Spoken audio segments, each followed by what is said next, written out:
공감 예배에 오신 모든 성도님들 사랑하고 축복합니다. 오늘 이 자리 가운데 하나님의 은혜만이 가득 넘치길 소망합니다.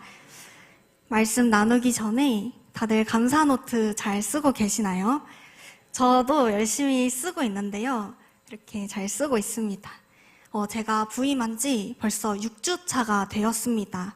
그래서 설교를 준비하면서 어떤 것이 저의 삶에 있어서 감사했을까 하면서 지금까지 감사 노트 썼던 거를 쭉 돌아보게 되었습니다. 근데 제가 가장 많이 쓴 감사 제목은 부족해서 감사였습니다. 사역을 시작하고 나니까 저의 삶의 가운데서 또 저의 모습에서 부족한 모습들이 계속해서 낱낱이 드러나는데, 예전에 저 같으면 부족하니까 참 내 모습이 싫다, 이렇게 부족한 모습으로 어떻게 사역을 하냐라는 마음을 가졌을 텐데, 감사 노트를 쓰다 보니 이 또한 나의 부족함을 통하여 하나님이 아이들을 섬기게 하시고 또 하나님이 사용하여 주심에 참 감사하구나, 나의 부족함을 통해 하나님이 드러나서 감사하구나 라고 생각을 하게 되면서 오늘 이 나눔을 하고 싶었습니다. 오늘 함께 나눌 본문 말씀은 잠언 16장 1절에서 9절의 말씀입니다. 저와 여러분이 한 절씩 교독하신 후에 마지막 절은 함께 읽겠습니다. 마음의 경영은 사람에게 있어도 말의 응답은 여호와께로부터 나오느니라.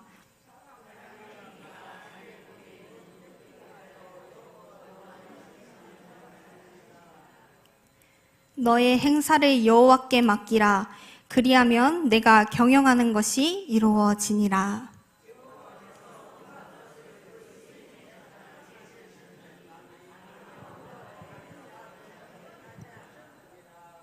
무릇 마음이 교만한 자를 여호와께서 미워하시나니 피차 손을 잡을지라도 벌을 면하지 못하리라.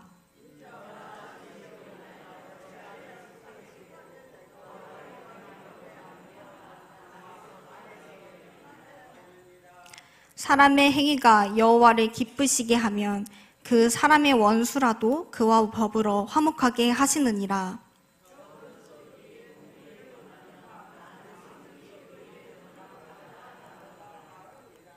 함께 읽겠습니다. 사람이 마음으로 자기의 길을 계획할지라도 그의 길을 인도하시는 이는 여호와시니라. 아멘.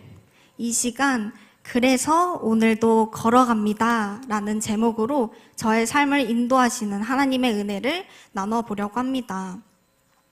저는 3남매 중에 셋째 딸로 태어났습니다. 그 중에서도 늦둥이인데요. 오빠랑은 11살, 그리고 언니랑은 10살 차이가 납니다. 그런 저희 가정에 지금 신앙생활을 하고 있는 사람은 언니랑 저 이렇게 둘뿐인데요. 그런 저를 교회로 이끈 수많은 손길들이 있습니다. 그 덕분에 유치원 때부터 그 다음에 초등학생 때까지 열심히 교회에 나갈 수 있었습니다. 하지만 그 시간 가운데 저의 믿음이 있었다고는 생각하지 못했습니다.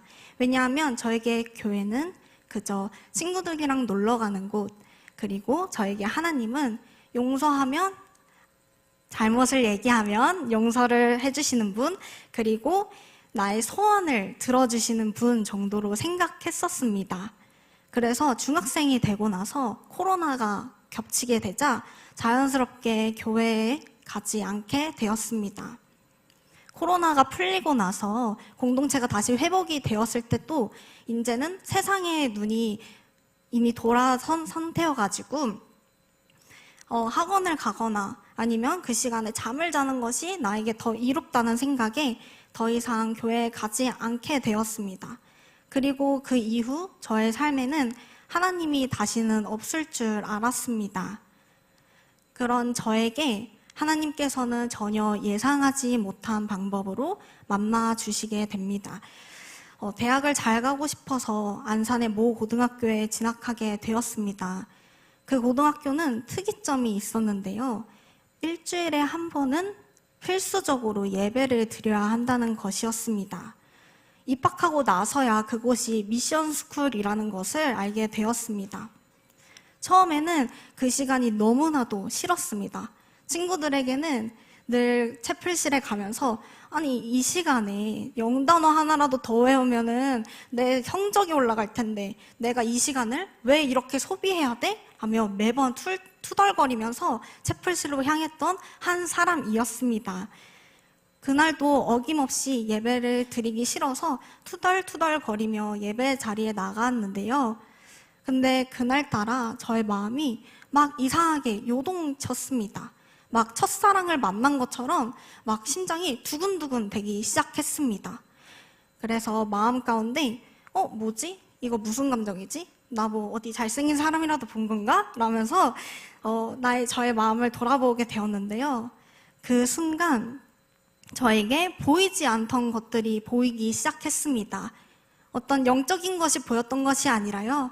단상 위에서 기쁘게 자유롭게 예배를 드리던 선배님들의 모습, 내 주변에서 기뻐 뛰며 찬양하는 친구들의 모습들이 제 눈에 들어왔습니다. 그 모습들을 보면서 뭐 때문에 저렇게 자유롭게 예배를 드리는 거지? 뭐 때문에 저 친구들은 뛰어오면서 기뻐할 수 있는 거지? 어차피 반에 들어가면 다 경쟁자 아닌가? 다 힘들게 살고 있는 거 아닌가? 나만 힘든 건가? 라는 고민이 들었습니다. 저의 성격상 이런 질문들이 들기 시작하면 이 질문에 대한 해답을 찾아야 되는 그런 저의 성격이 있는데요. 그날도 집에 돌아와서 왜 그런 거지? 왜 그런 거지? 고민을 하다가 안 되겠다. 내가 직접 그곳에 들어가서 내 눈으로 확인해 봐야겠다라는 생각이 들었습니다. 그래서 선교단이라는 동아리에 들어가게 되었는데요. 그 동아리에 들어가서 찬양을 하고 또 하나님에 대해서 조금씩 배우자 이 사람들이 이래서 그래서 행복한 거구나. 하나님은 성적에만 매이시는 분이 아니고 내 삶 자체를 기쁘게 하시는 분이구나 라면서 참 기쁘게 또 감사하게 하나님과의 관계가 회복되는 듯 보였습니다.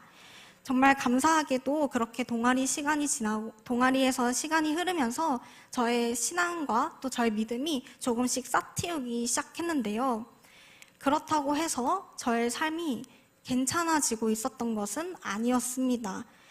저는 하나님을 만나고 또 주의 길을 걸은다면 늘 행복하고 또 자유로운 일만 생기는 줄 알았습니다.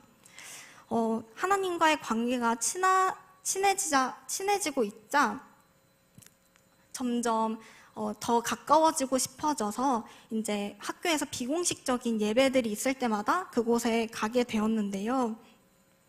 여느 때처럼 이제 기도회에서 기도회를 하고 있는데 그때 전도사님께서 포도나무 비유를 하시면서 이렇게 말씀하셨습니다. 친구들, 언제까지 하나님을 수단으로만 생각할 거예요?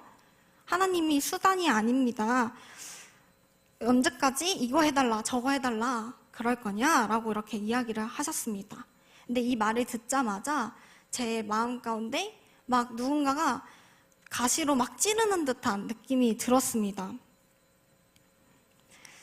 그리고 나서 저의 모습이, 저의 과거의 신앙생활이 주마등처럼 스쳐 지나갔습니다. 하나님께 시험을 100점 맞게 해주면 다음 주는 교회에 가겠다고 했던 모습, 용돈이 부족해서 갑자기 길 가다가 돈을 줄게 해주면 감사하겠습니다 라고 했던 모습, 또 엄마에게 화내서 죄송합니다 라며 회개했던 모습, 또 이번 주는 이걸 잘했으니까 다음 주는 교회 안 가도 이해해 주세요 라고 했던 모습 등을 말이죠. 그리고 그 순간 하나님께 어떤 행위에 대한 잘못을 회개하는 것이 아니라 그저 내가 죄인이구나 라는 것이 인정하게 되었습니다. 그리고 그때부터 하나님께 주님, 제가 너무나도 잘못했습니다. 아버지, 제가 아버지 앞에 설 수 없는 참 죄인입니다. 라고 계속 울면서 토로하고 있는데 그때 하나님께서 제게 이렇게 말씀하십니다. 그럼에도 내가 너를 사랑한단다. 내가 오늘 이 순간을 기다렸단다. 라고 저에게 안아주시면서 이렇게 말씀을 해주셨습니다. 그리고 그때부터가 제 삶의 진짜 신앙생활이 시작되었다고 생각합니다. 하나님을 인격적으로 만났다고 해서 모든 일이 순탄했던 것은 아니었습니다.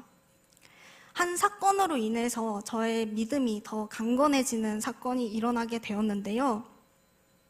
도무지 저에게 왜 이런 일이 일어났는지 납득되지 않는 사건이었습니다.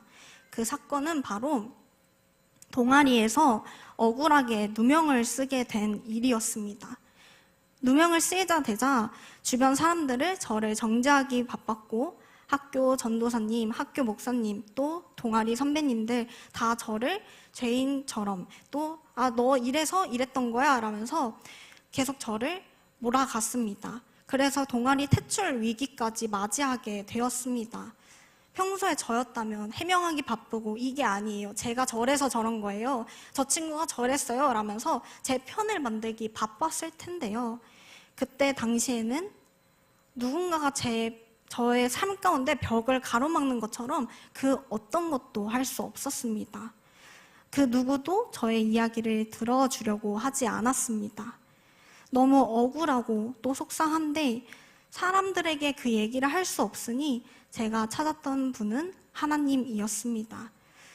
하나님께 제 상황을 솔직하게 이야기하고 너무 억울하다며 또 너무 화가 난다며 주님, 저에게 왜 이런 일을 허락하신 건가요? 하나님, 저 하나님 만나서 또 하나님을 만난 동아리에서 왜 이렇게 저를 괴롭히시나요? 라며 하나님께 막 투덜댔습니다. 그렇게 하룻밤, 이틀밤, 셋째 밤이 되었을 때 하나님께서 저에게 한 장면을 보여주십니다. 그날도 어김없이 또 하나님께 울부짖으며 억울함을 토로하고 있었는데 예수님이 저 언덕에 십자가를 짊어지고 올라가는 모습을 보여주셨습니다.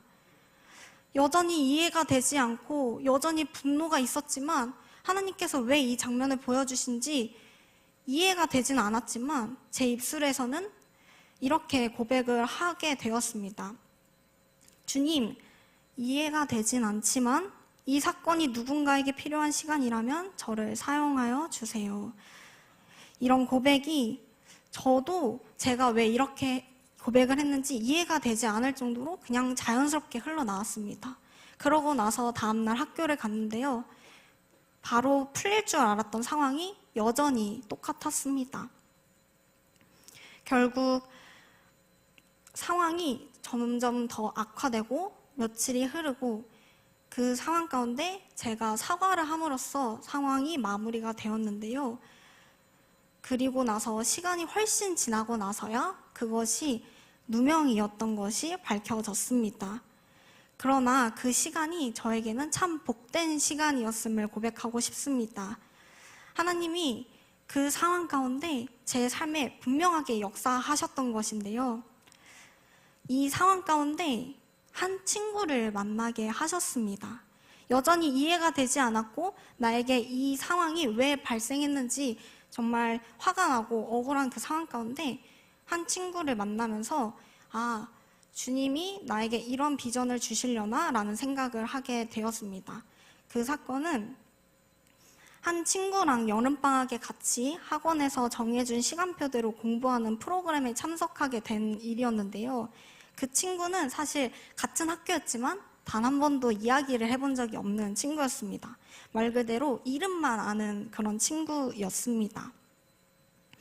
여느 때처럼 그 친구랑 같이 점심을 먹고 있는데 그 친구가 자신이 몇 달 전에 자퇴를 했다는 이야기를 사실을 말해 주었습니다. 근데 자퇴하게 된 이유가요. 말도 안 되게 저의 동아리 사건과 매우 비슷하게 들렸습니다. 그 친구는 한 친구의 이간질로 이유도 없이 모든 사람들과 관계가 끊어졌고 그로 인해 자퇴를 선택하며 상담과 약을 복용해야 하는 상황까지 오게 된 것이었습니다. 그리고 저희는 그렇게 자신의 상황 가운데 어려움을 얘기를 하면서 나 이런 일 있었는데 되게 비슷하다. 어쩌면 하나님이 우리 이렇게 이야기를 하면서 하나님의 나라를 또 하나님이 주신 어떤 무언가를 깨닫길 원하는 것 같아 라고 이야기를 했습니다. 그리고 그 안에서 제 안에 한 가지 소망이 자연스럽게 생겨났는데 그것이 바로 삶의 자리에서 하나님을 연결해주는 사람이 되고 싶다였습니다. 나의 상처를 그 친구와 얘기를 하면서 회복되는 모습, 또 그 안에서 하나님을 발견하는 모습들을 보면서 교회에서도 또 삶 가운데서 또 청소년들이 마음이 어려워하는 그런 상황 가운데서 하나님이 그 자리에 있다는 것을 분명하게 알려주고 싶다라는 생각이 들었습니다. 그러나 바로 현실적인 문제에 부딪혔습니다. 하나님을 전하기에는 또 하나님과의 그런 관계를 연결해주는 사람이 되기에는 제가 하나님을 너무나도 모른다는 것이었습니다. 여기서 모른다는 것은 제 삶에 간증이 넘쳐나지 않는 것이 아니라 하나님을 학문적으로 잘 알지 못하겠다. 성경이 너무 어렵다 였습니다. 그렇다면 내가 내 삶 가운데 할 수 있는 것이 무엇일까? 내가 이러한 비전을 갖게 됐는데 내가 여기서 더 성경을 알아가고 또 학문적으로 배울 수 있는 것이 무엇일까라고 고민을 하다가 감리교 신학대학교를 알게 되었습니다. 먼저 하나님을 알아야 내가 그런 다리의 역할을 해줄 수 있겠구나. 내가 먼저 하나님을 잘 알아야겠다라는 생각에 일단 감리교 신학대학교에 들어가게 되었습니다. 그리고 그 무렵 오늘 함께 읽은 잠언 16장 말씀을 묵상하게 되었습니다. 잠언 16장은 인생의 궁극적인 결정권자는 사람이 아니라 오직 하나님이심을 분명하게 보여주는 말씀입니다. 다 함께 오늘 본문 말씀인 1절과 9절을 한 목소리로 읽겠습니다. 마음의 경영은 사람에게 있어도 말의 응답은 여호와께로부터 나오느니라. 사람이 마음으로 자기의 길을 계획할지라도 그의 걸음을 인도하시는 이는 여호와이시니라. 아멘.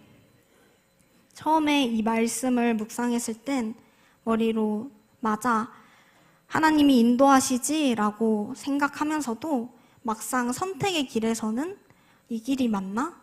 선택했는데 이 길이 아니고 잘못된 거면 어떡하지? 나의 아까운 시간 다 흘려보내면 어떡하지? 등의 걱정과 불안들이 끊이지 않았습니다. 제 성격상 머리로는 이해가 되지만 또 마음으로는 여전히 모든 것을 내가 책임져야 할 것 같은 생각들과 또 부담감이 있었던 것이죠. 그런데 이 말씀을 계속해서 곱씹고 또 묵상을 하면 할수록 저를 짓누르고 있던 부담감이 조금씩 내려놓아지는 경험을 하게 되었습니다. 그리고 제 마음 가운데는 확신보다는 그저 시작해볼 용기가 생기기 시작했습니다. 하나님께서는 제게 많은 걱정이 있겠지만 그럼에도 나에게 너의 삶을 맡겨볼래? 라고 말씀하시는 것처럼 느껴졌습니다. 이 말씀은 저에게 있어서 그 길에 대한 확신을 주는 말씀이라기보다는 그저 하나님을 신뢰해보기로 결단하게 해준 말씀입니다. 그렇게 감리교 신학대학교에 입학하게 되고 작년 한 해 동안 저의 삶을 되돌아봤을 때 이 길이 맞나 저 길이 맞나 고민하는 시간이 없었습니다. 그저 오늘 나에게 주어진 하루를 하나님께 맡기며 걸어가는 것이 훨씬 더 중요하구나, 훨씬 더 복된 삶이구나 라고 생각하게 되었습니다. 그래서 이 말씀은 그때 저의 선택으로 끝이 난 것이 아니라 지금 이 순간에도 제 삶을 맡겨드릴 수 있는 그런 원동력이 되고 있습니다. 사랑하는 성도님들, 말씀을 정리해 보려고 합니다. 너무 긴장해서 원고에 있는 대로 못하다 보니까 말씀이 확 줄었는데요. 오늘 함께 나눈 간증들을 돌아보면 어쩌면 모두 다른 이야기처럼 들리셨을지도 모르겠습니다. 하나님을 다시 만난 그 순간, 기도에서 영접한 하나님, 그리고 동아리에서의 누명, 그 누명 가운데에서 치유해 주신 하나님, 그리고 그 아픔 가운데에서 보내준 한 친구, 그리고 품게 된 새로운 비전 등, 그러나 그 모든 시간 한 가지의 공통점이 있습니다. 그건 이해되지 않은 상황 속에서도 하나님께 저의 걸음을 맡겨드릴 수 있다는 것이었습니다. 그리고 내가 그 길을 걸어가고 있었다라는 것이었습니다. 그 순간에는 몰랐습니다. 저의 아픔이 훨씬 커서 저의 생각들이 저를 가로막고 있어서 하나님이 역사하시는 것보다 지금 나의 아픔이 더 크니까 이 상황이 빨리 갔으면 좋겠다라는 생각들이 컸었는데 다시 돌아보니 그게 아니었습니다. 오늘 나눈 이야기 가운데서 하나님은 제 생각한 방향대로가 아니라 당시 제게 가장 필요했던 방향으로 제 걸음을 인도하고 계셨습니다.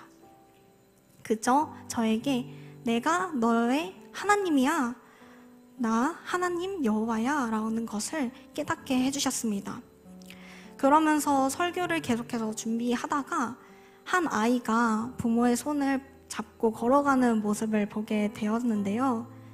아이가 부모에게 우리 어디 가는 거예요? 라고 묻지 않고 묵묵히 걸어가는 모습을 보면서 그 아이가 부모의 손을 잡고 걸어가는 이유가 또 이 길이 맞는지 저 길이 맞는지 여기로 가야 되는 게 아니에요? 절로 가야 되는 거 아니에요? 라고 묻지 않는 이유가 손을 잡은 부모를 신뢰하기 때문이라고 생각하게 되었습니다.